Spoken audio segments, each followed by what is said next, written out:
Shastri ji smart classes में आप सभी का स्वागत है।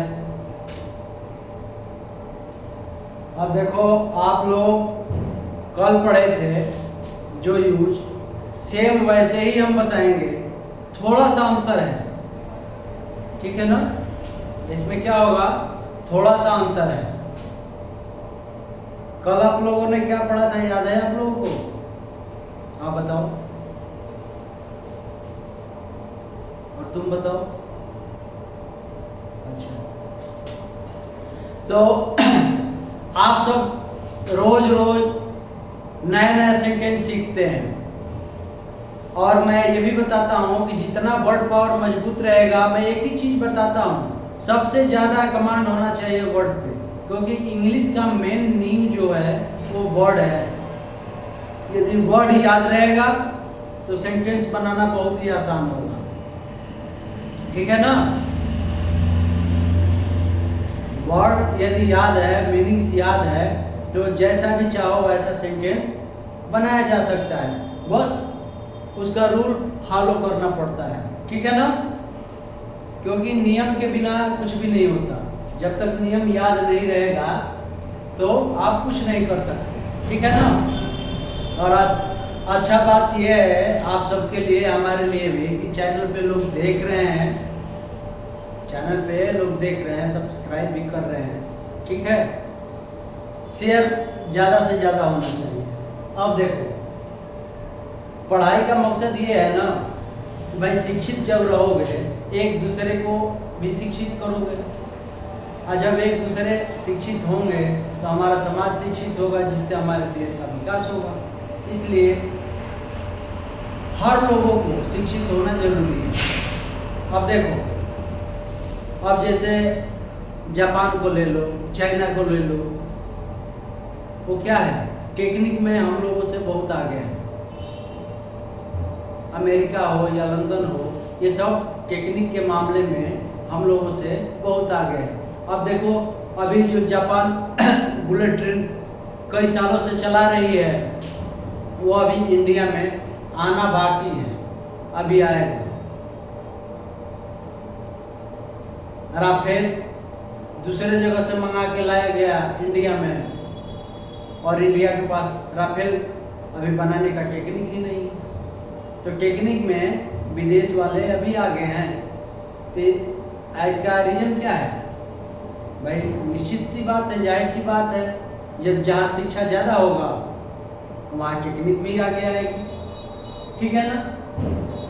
तो आज हम सीखेंगे use of eight the time of. Eight the time of, जब एट द टाइम ऑफ आ जाएगा तो इसका अर्थ हो जाएगा कि समय।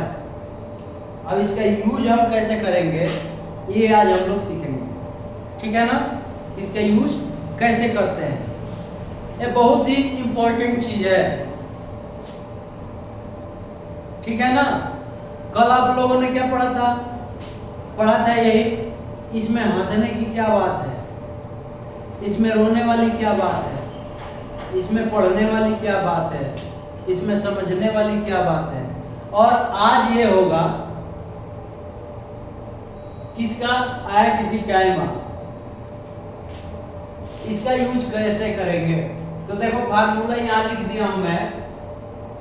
फार्मूला ये है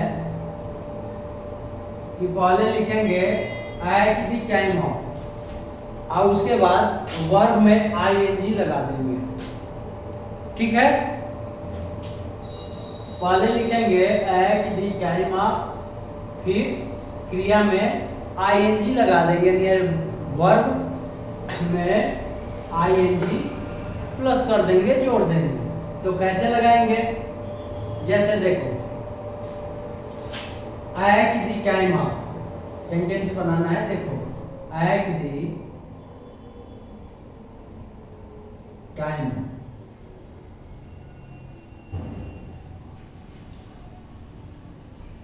ठीक है ना, एट द टाइम। अब क्रिया मान लो कोई ले लो, प्ले ले लो, प्ले, इसमें क्या जोड़ना है, आईएनजी, प्लेइंग हो गया। तो इसका अर्थ क्या निकल के आएगा, खेलते समय क्या हो जाएगा? खेलते समय।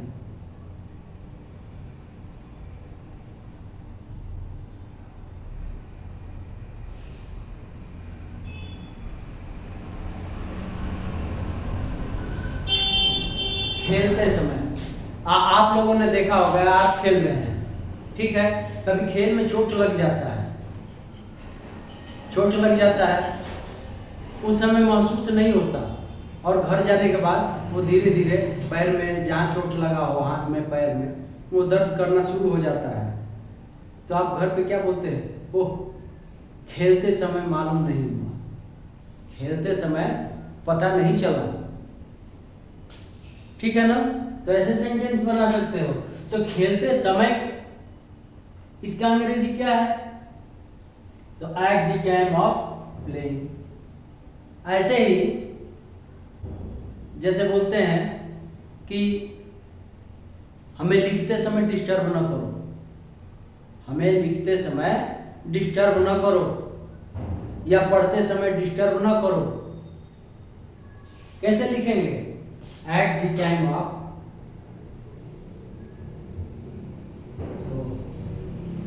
At the time of writing,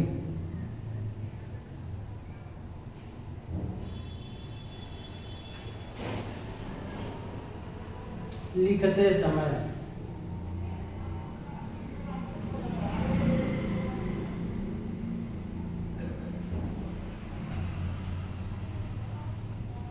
ठीक है,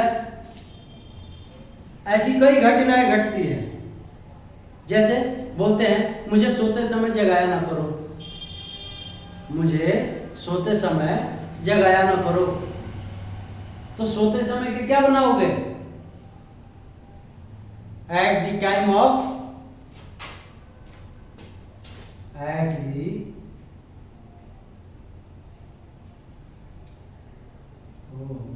यहाँ देखो गलत हो गया, मैं यही सोच रहा था।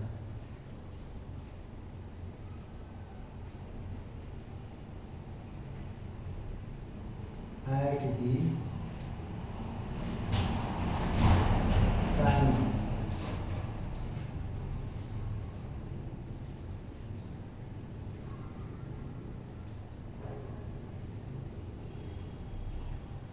ठीक ना? अब देखो सेंटेंस कहीं गड़बड़ी होगा ना, थोड़ा सा मिस्टेक हो जाएगा तो क्या होगा? पूरा सेंटेंस ही गलत हो जाएगा। इस पे ध्यान देना है, कहीं मिस्टेक हो गया हो उस पे ध्यान देना है। तो क्या लिखा होगा? सबसे पहले eight the time of sleeping,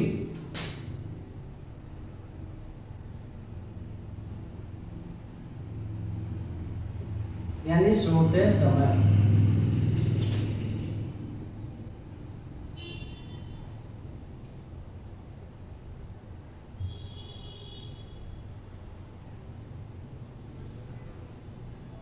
ठीक है ना?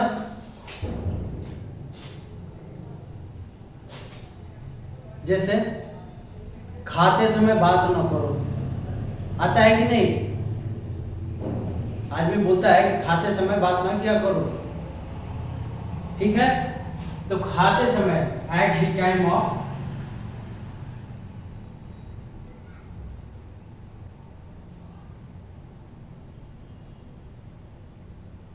ईटिंग,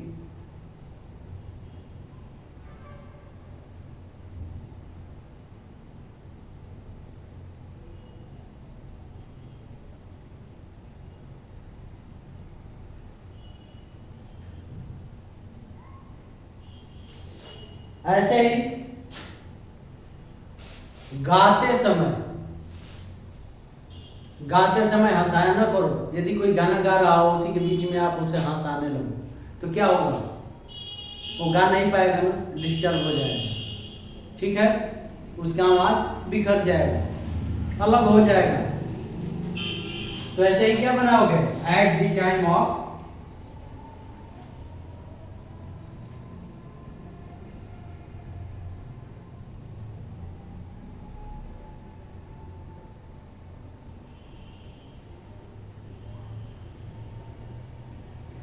सिंगिंग, यानी गाते समय।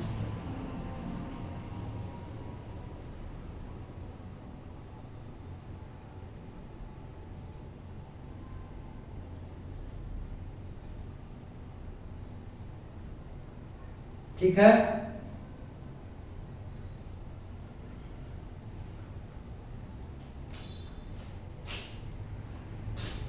तो कितना भी सेंटेंस बना सकते हो, केवल लिखना है एट द टाइम ऑफ लिखना है, और उसके बाद क्या करना है, वर्ब में आईएनजी लगा देना है। जैसे सोते समय at the time of sleeping, नाचते समय at the time of dancing, ठीक है। नहाते समय at the time of bathing, ठीक है। तो इस आधार पे जितना चाहो सेंटेंस बना सकते हो, ठीक है। जैसे कहता है कोई, पढ़ते समय मुझे डिस्टर्ब ना करो, तो क्या बोलोगे, एट द टाइम ऑफ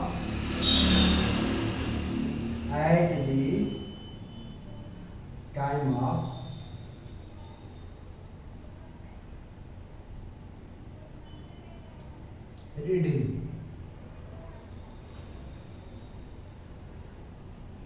या स्टडिंग, पढ़ते समय।